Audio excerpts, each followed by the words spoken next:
दो केसेस जो है वो 30 जनवरी को एक्सपेक्टेड थे। एक वो केस जो मेहदी अली काज़मी की तरफ से मेरे ख्याल 15 करोड़ रुपए हर्जाने का दावा था और उसमें हतक इज्जत का दावा था। उसके साथ साथ जब हतक इज्जत के दावे में ऑनरेबल सिंध हाईकोर्ट की तरफ से स्टे कर दिया गया था इन जो कंटेमनर्स हैं, जो अभी कंटेमनर्स कहला रहे हैं, उस मुकदमे में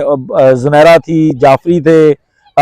बिलाल, मियां आसफ, एडी मलक, सूरी और जो मुल्ज़म ज़हीर है, इन तमाम लोगों को मना कर दिया गया था। इनके खिलाफ एक स्टे ऑर्डर पास किया गया था। इनको कहा गया था कि ये दोबारा जो है वो इस तरह की तज़ीक नहीं करेंगे मुद्दई मुकदमा और उनके अहले खाना की और खासकर उनकी बेटी का जिक्र उस तरह से नहीं करेंगे जिस तरह से ये लोग बार बार कर रहे थे और यूटिलाइज कर रहे थे उस नाम को डिफरेंट तरीके से अपने कारोबार के लिए, अपने सोशल मीडिया के व्यूज के लिए। इन तमाम चीजों से जब इनको मना किया गया तो चूंकि ये बाज नहीं आए थे तो एक तौहीन अदालत की दरखास्त, चूंकि सिंध हाईकोर्ट ने रोका था, तो तौहीन अदालत की दरखास्त भी उसी अदालत के सामने दायर की जाती है जिस अदालत का पहले हुक्म हो। अब उनके हुक्म की वायलेशन के ऊपर एक तौहीन अदालत की दरखास्त पेंडिंग थी। वो दरखास्त की समाअत भी फिक्स हुई थी और उसके साथ साथ एक आप लोगों को याद होगा कि 21 जुलाई को जब सिंध हाईकोर्ट ने कराची बच्ची को शिफ्ट करने का हुक्म दिया था, जिसके बाद 23 जुलाई को हमने बच्ची को कराची के लिए रवाना किया था सिंध पुलिस के हमरा। सिंध पुलिस के पास मुकम्मल तौर पर कागजात थे, लेकिन लाहौर की अदालत से एक ऑर्डर चाहिए था जिसमें हमने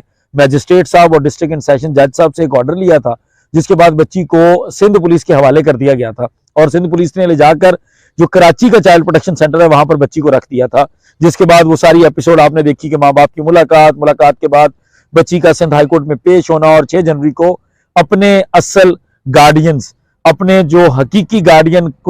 लीगल गार्डियन के साथ साथ जो हकीकी गार्डियन है, नेचुरल गार्डियन माँ बाप, उनके घर चले जाना। तो ये सारी एपिसोड जिस वजह से हुई थी,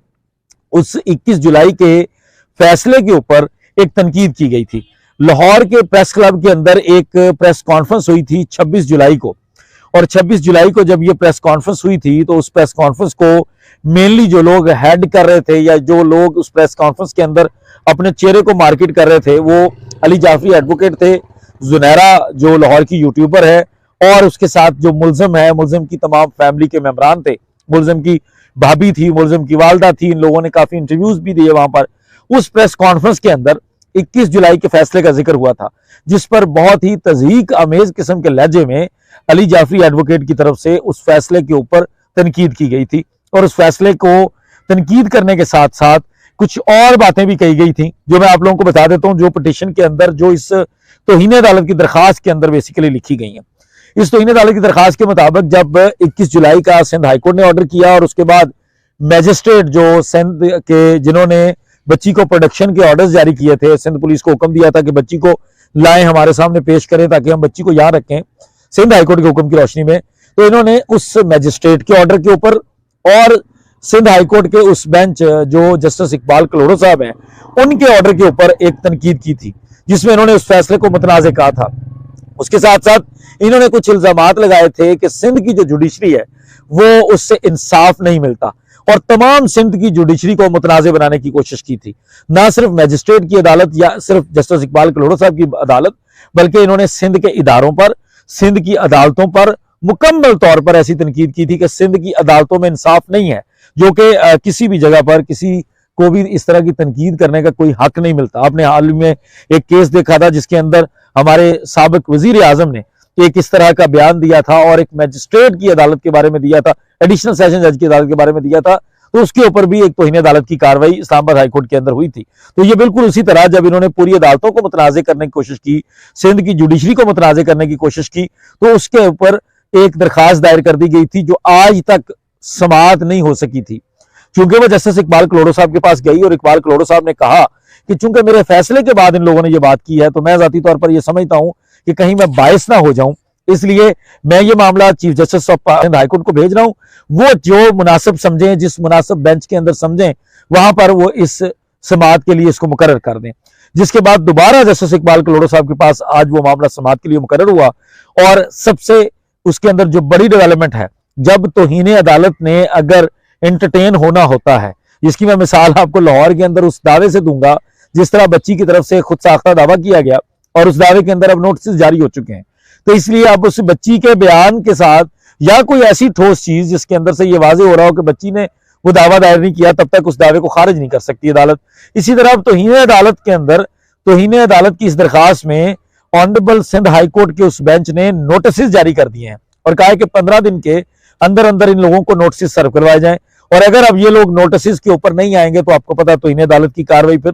रुकती नहीं है। जहां साबिक वजीर आजम को एक एडिशनल सेशन जज के ऊपर तनकीद करने के लिए अदालत में आके माफी मांगनी पड़ी, तो ये तो बहुत आम लोग हैं और ये अदालत भी बहुत बड़ी है, ये एक हाई कोर्ट के जज की तस्दीक का मामला है। तो इसलिए अब इनको नोटिस जारी कर दिए गए हैं और 100% अगर ये लोग माफी मांगेंगे तो जान छूट सकती है, क्योंकि हमारी तौहीन अदालत का कानून ये कहता है कि किसी को सजा ना मिले बल्कि कोई आए और माफी मांग ले तो वो ज्यादा बेहतर है, क्योंकि अदालतों की तौहीन जो है वो बरकरार नहीं रहनी चाहिए।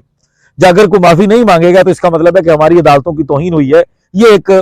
जो बैकग्राउंड है जो हमारे यहाँ पे तौहीन अदालत के केसेस में माफी के ऊपर माफ कर दिया जाता है, उसकी रीजन है। तो ये अब जो आइंदा आने वाले दिनों में एक्सपेक्टेड है कि 15 दिन के अंदर अंदर इनको नोटिस रिसीव हो जाएंगे। अगर ये माफी मांग लेते हैं तो इनको माफ कर दिया जाएगा एक अनकंडीशनल अपॉलॉजी के ऊपर। अगर माफी नहीं मांगेंगे तो फिर अदालत कानून अपना रास्ता लेगा। बहुत लंबी सजा नहीं होती तौहीन अदालत में, जुडिशियल कंटेम्प्ट में, लेकिन सजा होती है और उस सजा का इम्पैक्ट बहुत बड़ा होता है। उसके बाद आप नाअहल हो जाते हैं, आप किसी भी तरह की कोई आम शहरी की तरह की जो सहूलियात हैं इस मुल्क पाकिस्तान के अंदर वो नहीं ले सकते। बहुत डिफरेंट किस्म की सजा होती है, इसमें फौरन बेल नहीं होती, सजा पूरी करके ही आपको बाहर आना पड़ता है। तो इस तरह के मामला इनको अब फेस करने पड़ सकते हैं। कुछ लोगों का यह सवाल था, जो कि मैंने एक कम्युनिटी पोस्ट से जिक्र कर दिया था कि इसके अंदर अली जाफरी, बिलाल अहमद,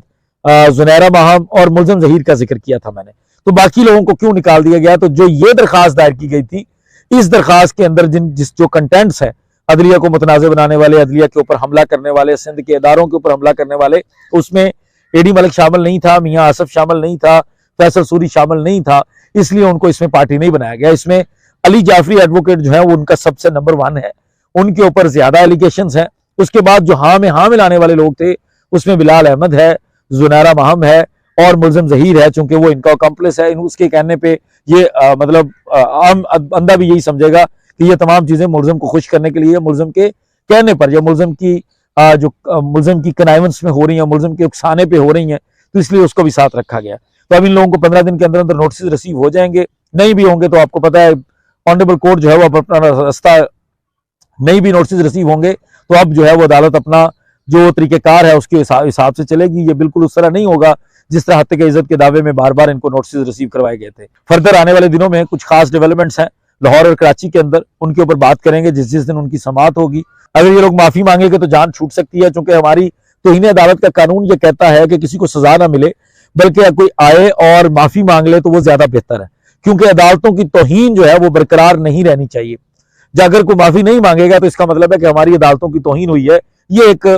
जो बैकग्राउंड है जो हमारे यहाँ पे तौहीन अदालत के केसेस में माफी के ऊपर माफ कर दिया जाता है, उसकी रीजन है। तो ये अब जो आइंदा आने वाले दिनों में एक्सपेक्टेड है कि 15 दिन के अंदर अंदर इनको नोटिस रिसीव हो जाएंगे। अगर ये माफी मांग लेते हैं तो इनको माफ कर दिया जाएगा एक अनकंडीशनल अपॉलॉजी के ऊपर। अगर माफी नहीं मांगेंगे तो फिर अदालत कानून अपना रास्ता लेगा। बहुत लंबी सजा नहीं होती तौहीन अदालत में, जुडिशियल कंटेम्प्ट में, लेकिन सजा होती है और उस सजा का इम्पैक्ट बहुत बड़ा होता है। उसके बाद आप नाअहल हो जाते हैं, आप किसी भी तरह की कोई आम शहरी की तरह की जो सहूलियात हैं इस मुल्क पाकिस्तान के अंदर वो नहीं ले सकते। बहुत डिफरेंट किस्म की सजा होती है, इसमें फौरन बेल नहीं होती, सजा पूरी करके ही आपको बाहर आना पड़ता है। तो इस तरह के मामला इनको अब फेस करने पड़ सकते हैं। कुछ लोगों का यह सवाल था, जो कि मैंने एक कम्युनिटी पोस्ट से जिक्र कर दिया था कि इसके अंदर अली जाफरी, बिलाल अहमद, जुनैरा माहम और मुल्ज़म जहीर का जिक्र किया था मैंने, तो बाकी लोगों को क्यों निकाल दिया गया? तो जो ये दरखास्त दायर की गई थी, इस दरखास्त के अंदर जो कंटेंट्स है, अदलिया को मुतनाज़ बनाने वाले, अदलिया के ऊपर हमला करने वाले, सिंध के इदारों के ऊपर हमला करने वाले,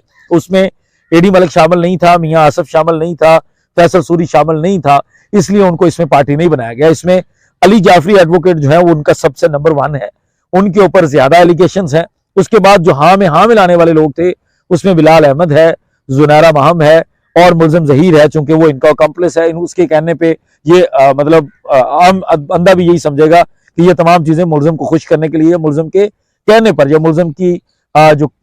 की कनाइवेंस में हो रही है, मुल्ज़म के उकसाने पे हो रही हैं, तो इसलिए उसको भी साथ रखा गया।